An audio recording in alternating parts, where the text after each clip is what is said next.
Good morning class. बेटा आज हिंदी का पीरियड, आपका फर्स्ट पीरियड हिंदी का है और वेलकम बैक। हम लोग आरओ से दो पार्ट कर चुके हैं। पहले एक्चुअली तीन हमारे चैप्टर्स हो गए हैं आरओ से। और आपकी एक और बुक है, सेकंड जो बुक आपको लगने वाली है वो है वितान। वितान हम लोगों ने पहले नहीं किया, वितान से कोई भी चैप्टर हमारा हुआ नहीं है, तो वो हमको करना है। और उसके बाद अभी ये फणीश्वरनाथ रेणु का चैप्टर 14 पार्ट 14 का मैंने आपको पीडीएफ सेंड किया है ग्रुप पे। उसको, ये कहानी है फणीश्वरनाथ रेणु की, इसको हम कंप्लीट करेंगे। सॉरी, सबसे पहले तो हमारी क्लास जब भी स्टार्ट होगी, मैं आपको हर क्लास के स्टार्टिंग में एक थॉट दूंगी। ऐसे थॉट जो आप के लिए पॉजिटिव हों, आपको पॉजिटिविटी दें। और आप भी चाहें तो क्लास में थॉट शेयर कर सकते हैं, अच्छे थॉट्स जो आप अपनी लाइफ में यूज़ करना चाहो या आप करते हो। ऐसे थॉट्स को जो आपके खुद के अपने थॉट्स हैं अपनी लाइफ को पॉजिटिव बनाने के लिए, ऐसे थॉट्स आप शेयर कर सकते हो क्लास में। तो आज का थॉट है the best is yet to come. The best is yet to come. इसका मतलब है कि जो आपकी लाइफ का सबसे बेहतरीन भाग है, जो आपकी लाइफ का में सबसे बेहतरीन या सबसे अच्छा होने वाला है, वो अभी आना बाकी है। तो इसके लिए क्या करना है, हमको बहुत अच्छा लाइफ का समय आने वाला है या बहुत अच्छा बात जो आपकी लाइफ में होने वाली है, उसके लिए निरंतर प्रयास करना है, काम करना है, कर्मशील बनना है, काम करते जाना है। ठीक है। तो ये फणीश्वरनाथ रेणु के जीवन परिचय को मैं आपको बता देती हूँ। फणीश्वरनाथ रेणु हमने पहले भी पढ़ा हुआ है।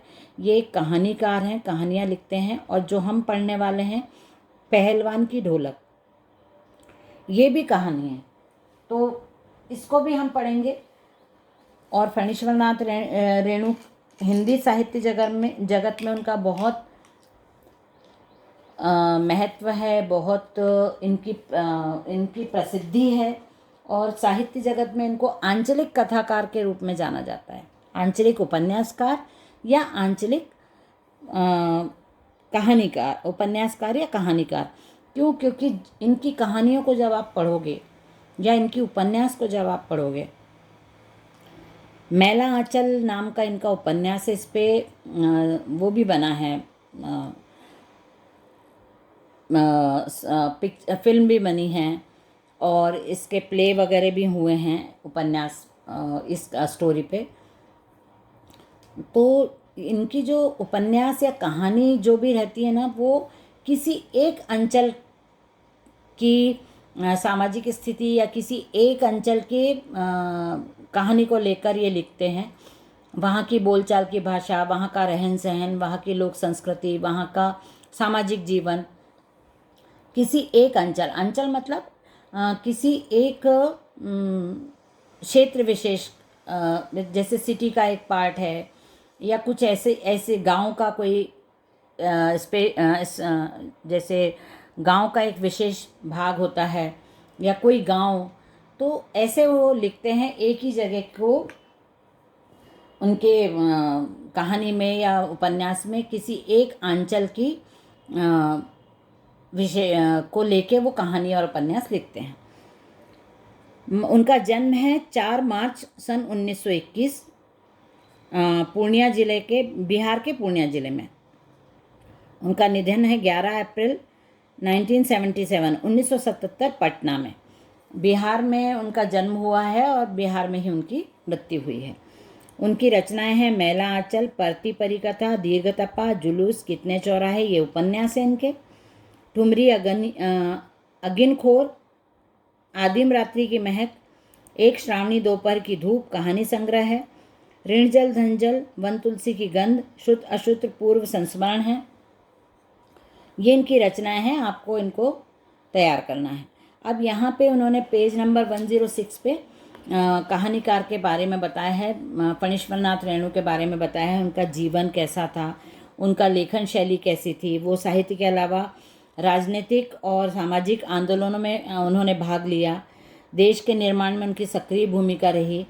रचनात्मक साहित्य को उन्होंने, जो साहित्य उस समय लिखा जाता था उसमें उन्होंने कुछ बदलाव किए, नयापन लाया। और उनका सबसे पहला जो उपन्यास था मैला आंचल, वो 1954 में प्रकाशित हुआ था, 1954 में प्रकाशित हुआ था। ये यहाँ पे 1954 में प्रकाशित हुआ था। एक वो इतना फेमस हुआ था क्योंकि एक तो मैंने आपको बताया कि वो किसी एक जगह से वो लेते हैं अपना जो भी उनकी रचनाएं रहती हैं, और उनकी लेखन शैली की वजह से वो उपन्यास बहुत प्रसिद्ध हुआ था। और जो उपन्यासकार थे उनकी भी मानसिकता और उनकी भी सोच को बदलने का काम मैला आंचल जैसे उपन्यास ने किया था। कथा साहित्य में गांव की भाषा, संस्कृति और वहाँ के लोक जीवन को केंद्र में उन्होंने ला खड़ा किया था। लोकगीत, लोकोक्ति, लोक संस्कृति, लोक भाषा, लोक नायक की इस अवधारणा ने भारी भरकम चीज एवं नायक की जगह अंचल को ही नायक बना डाला। जो मैंने बताया था ना, गांव या ऐसी जगह के वो लेते थे, तो वहाँ के ही किसी व्यक्ति की कहानी होती थी, वहाँ के ही लोगों का उपन्यास कहानी में समावेश करते थे। वहाँ की बोली, वहाँ पे क्या खान पान है, वहाँ की लोक संस्कृति क्या है, वहाँ पे सामाजिक मुद्दा क्या है, सामाजिक परेशानियाँ क्या हैं वहाँ की, ये सब वो अपनी कहानी में, उपन्यास में फणीश्वर नाथ रेणु लेते थे और यही उनके लेखन की विशेषता होती थी। पेज नंबर 107 पे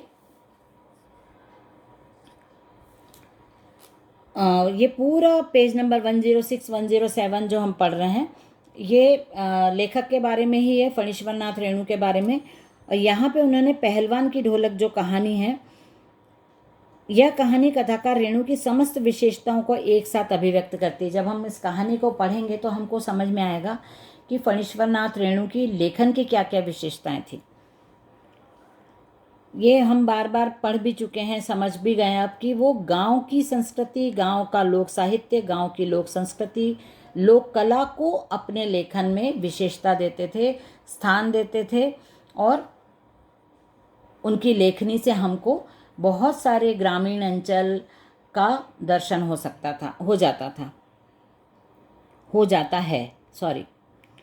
इन विशेषताओं के साथ रेणु की यह कहानी व्यवस्था के बदलने के साथ साथ लोक कला और उसके कलाकार के अप्रासंगिक हो जाने की कहानी है। राजा साहब की जगह नए राजकुमार का आकर जम जाना सिर्फ व्यक्तिगत सत्ता परिवर्तन नहीं, बल्कि जमीनी पुरानी व्यवस्था के पूरी तरह उलट जाने और उस पर सभ्यता के नाम पर एकदम नई व्यवस्था के आरोपित हो जाने का प्रतीक है। अब यहाँ पे लेखक ने बताया है कि जो लुट्टन पहलवान नाम का व्यक्ति था गांव में, उसके बारे में एक कहानी है, पहलवान की ढोलक। तो इस कहानी में लेखक ये बताना चाहते कि गांव में जो संस्कृतियां होती हैं या गांव की लोक कला जो होती है वो धीरे धीरे अब विलुप्त होती जा रही है। तो लोक संस्कृति का स्वरूप भी बदल गया है। जैसे पहले हमारे देश का नाम हिंदुस्तान था, फिर भारत हुआ, अब वो इंडिया हो गया है। उसी प्रकार जब कोई गांव में या कहीं का राजा होता है और राजा के जगह नए राजकुमार जब आ जाते हैं तो वो अपनी नीतियां लागू करते हैं, अपने नियम कायदे रूल्स बनाते हैं। तो परिवर्तन हमेशा होता रहता है, लेकिन परिवर्तन के साथ साथ यदि उस जगह की लोक संस्कृति या लोक कला को परिवर्तित किया जाता है तो धीरे धीरे वो भी विलुप्त होती जाती है। तो उनका यही कहना है लेखक का कि गांव में जो पुराने समय से चली आ रही परंपराएं हैं, लोक संस्कृतियाँ हैं, वो लोग धीरे धीरे भूलते जा रहे हैं, उनका उपयोग कम हो रहा है। और समय के साथ जो बदलाव हो रहा है उनसे लोग भी बहुत दूर होते जा रहे हैं और अपनी संस्कृति को भूलते जा रहे हैं। कहानी के अंत में भूख महामारी की शक्ल में आए मौत के षड्यंत्र पर जब अजय लुट्टन की भरी पूरी पहलवानी को फटे ढोल की पोल में बदल देते हैं तो इस करुणा त्रासदी में लुट्टन हमारे सामने कई सवाल छोड़ जाता है।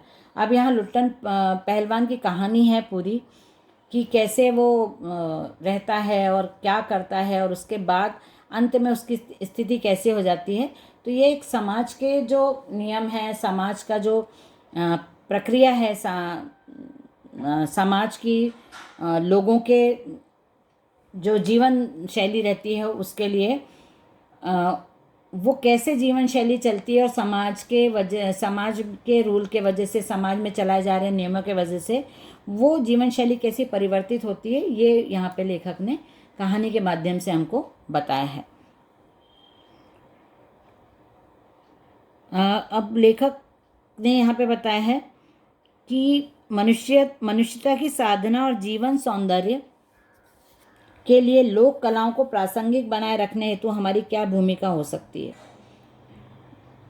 जो लेखक का कहना है कि जीवन सौंदर्य मतलब अपने जीवन को, जैसे अब लोक सौंदर्य या लोक कला से आप क्या समझते हैं, जो गांव में जो कलाकार होते हैं, कलाकार या फिर ऐसा बोलना चाहिए कि पहले समय में जो टाइम था उसमें सभी कुछ हाथों से काम किया जाता था, जैसे मिट्टी के बर्तन बनाना और दरी चादर ये बुनना, दरियाँ बुनना, चटाइयाँ बनाना, और ये जैसे घर को सजाने के लिए पहले के लोग क्या करते थे, चौक से या सफ़ेद मिट्टी से रंगीन चित्र, ये अपनी दीवारों पे चित्र बनाते थे, भित्ति चित्र जिसको बोला जाता है, मांडना जिसको बोला जाता है। हमारे देश के अलग अलग प्रांत के अलग अलग प्रकार के भित्ति चित्र और मांडना के स्वरूप हैं।